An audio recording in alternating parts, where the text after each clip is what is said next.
Assalamualaikum warahmatullahi wabarakatuh. Selamat datang di Cahaya Rob, tempat di mana kita bersama-sama mencari ilmu, merenungi hikmah, dan menelusuri jejak cinta Allah dalam kehidupan kita. Di sini, kami berbagi inspirasi Islami, kisah penuh hikmah, dan petunjuk untuk menuntun langkah kita menuju ridanya di sebuah pinggiran kota Los Angeles, Amerika Serikat. Tepatnya setelah kejadian kebakaran besar yang melanda sebagian wilayah kota. Penduduk setempat bergotong royong membersihkan sisa-sisa puing yang hangus terbakar. Kebakaran tersebut telah meninggalkan kehancuran besar dan banyak keluarga kehilangan tempat tinggal. Namun, di tengah kesedihan itu, ada secerca harapan ketika warga menemukan sumber air baru untuk memenuhi kebutuhan mereka yang kritis. Sebuah komunitas di kawasan itu memutuskan untuk menggali sumur di tengah lapangan kosong yang sebelumnya merupakan area perumahan. Dipimpin oleh seorang pria bernama Daniel, seorang insinyur sipil yang juga dikenal sebagai pemimpin komunitas yang bijaksana. Mereka mulai menggali dengan harapan menemukan air. Namun,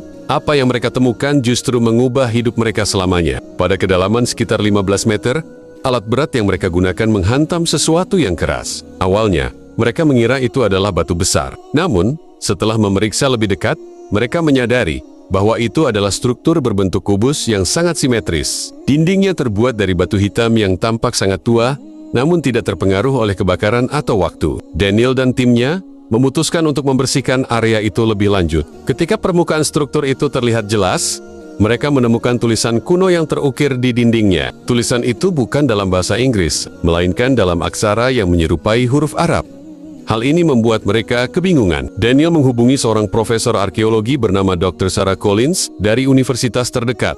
Dr. Sarah, yang juga memiliki latar belakang studi peradaban Timur Tengah, segera datang untuk memeriksa penemuan tersebut. Setelah beberapa hari penelitian intensif, Dr. Sarah mengungkapkan bahwa tulisan itu adalah ayat-ayat dari Al-Quran. Ayat tersebut adalah potongan dari surah Al-Baqarah yang berbicara tentang Ka'bah sebagai rumah pertama yang dibangun untuk manusia dalam beribadah kepada Allah. Penemuan ini segera menarik perhatian media internasional. Para ahli dari seluruh dunia datang untuk mempelajari struktur tersebut. Mereka terkejut menemukan bahwa struktur itu memiliki kesamaan dengan Ka'bah di Makkah, Arab Saudi, tetapi dalam ukuran yang lebih kecil. Warga setempat, terutama Daniel dan Dr. Sarah, mulai bertanya-tanya, bagaimana sebuah replika Ka'bah bisa berada di bawah tanah Los Angeles. Penemuan ini memicu berbagai spekulasi. Ada yang mengatakan bahwa ini mungkin adalah bagian dari sejarah Islam yang hilang, sementara yang lain menganggapnya sebagai mukjizat dari Tuhan. Di tengah kebingungan ini, seorang imam masjid lokal bernama Sheikh Ahmed datang ke lokasi tersebut. Dia menjelaskan bahwa Allah sering menunjukkan tanda-tandanya untuk membimbing manusia kembali kepada jalan yang benar. Sheikh Ahmed mengajak semua orang untuk merenungkan kehidupan mereka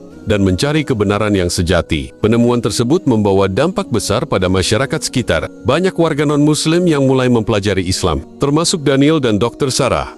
Mereka terpesona oleh ajaran Islam yang menekankan kedamaian, keadilan, dan kasih sayang. Beberapa bulan kemudian, komunitas itu memutuskan untuk menjaga struktur tersebut sebagai tempat belajar dan refleksi spiritual. Banyak orang yang datang dari berbagai penjuru dunia untuk melihatnya, dan tidak sedikit yang akhirnya memeluk Islam setelah menyaksikan keajaiban ini. Kisah ini mengajarkan kita bahwa hidayah Allah bisa datang dari arah yang tidak terduga. Penemuan replika Ka'bah di Los Angeles menjadi pengingat bagi umat manusia bahwa tanda-tanda Allah ada di mana-mana, dan tugas kita adalah membuka hati dan pikiran untuk menerima kebenaran. Dan di bumi itu terdapat tanda-tanda kebesaran Allah bagi orang-orang yang yakin. Qs. Ats. Zariyat 20. Alhamdulillah, kita telah sampai di akhir pertemuan kali ini. Semoga apa yang telah kita pelajari dan renungkan menjadi amal kebaikan yang terus mengalir, insya Allah. Jangan lupa untuk terus menyebarkan kebaikan dengan like, share, dan subscribe channel ini. Sampai bertemu lagi di Cahaya Rob,